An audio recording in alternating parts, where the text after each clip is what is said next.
You know, out of all the years I have watched and loved professional wrestling, 16 of those years was spent watching WWE. I experienced a lot of great moments, matches, and pay-per-views being a WWE fan. I've seen some of the best in the business, like Stone Cold Steve Austin, The Rock, Ric Flair, the Road Warriors, Team 3D, Shawn Michaels, CM Punk, Eddie Guerrero, Chris Benoit, and so on.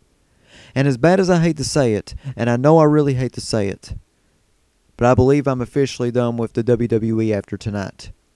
The Royal Rumble match, and more importantly, winning the Royal Rumble, used to mean something. And for the past 2 years, it means jack shit.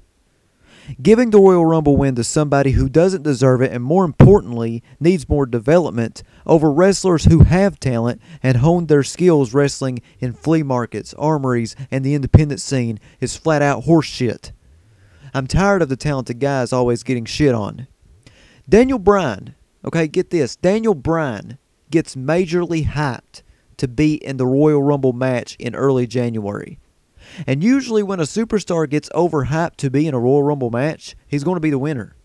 I mean, after all, that's what happened to Batista last year. Daniel Bryan stayed in the damn match for just 10 minutes.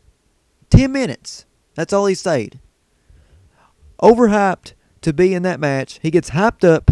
Excuse me, not overhyped. He gets hyped up to be in the match. Eliminated in 10 minutes. Roman Reigns never done anything special after the Shield broke up. He gets injured for 3 months. He wins Superstar of the Year despite Daniel Bryan having the best year of any superstar.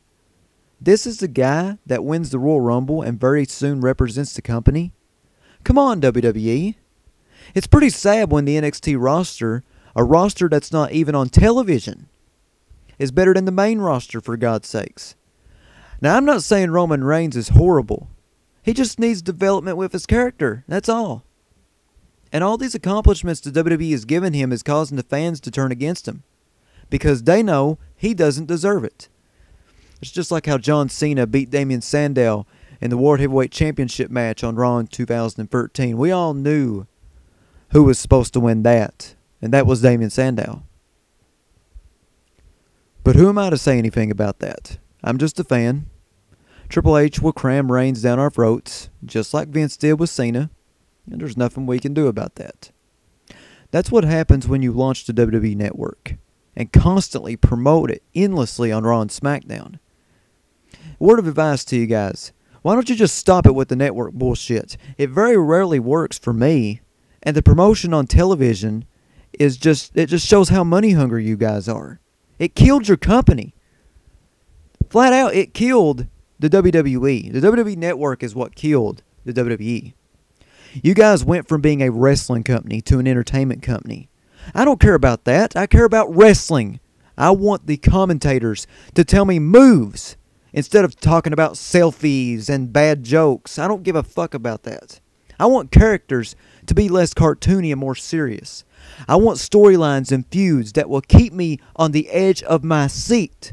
I want titles to be defended more. The Divas division to come back from this reality show Total Divas coma. And I sure as hell don't want to see the same damn match for 5 weeks on Raw and SmackDown. I want to be entertained with wrestling, not bored with it.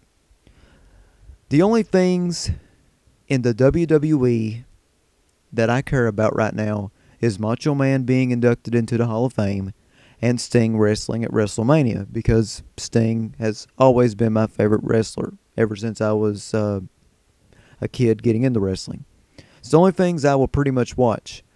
Everything else about WrestleMania 31, care less about it.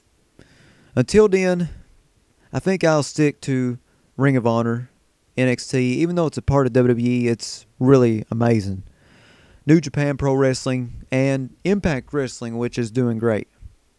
And you know why, WWE?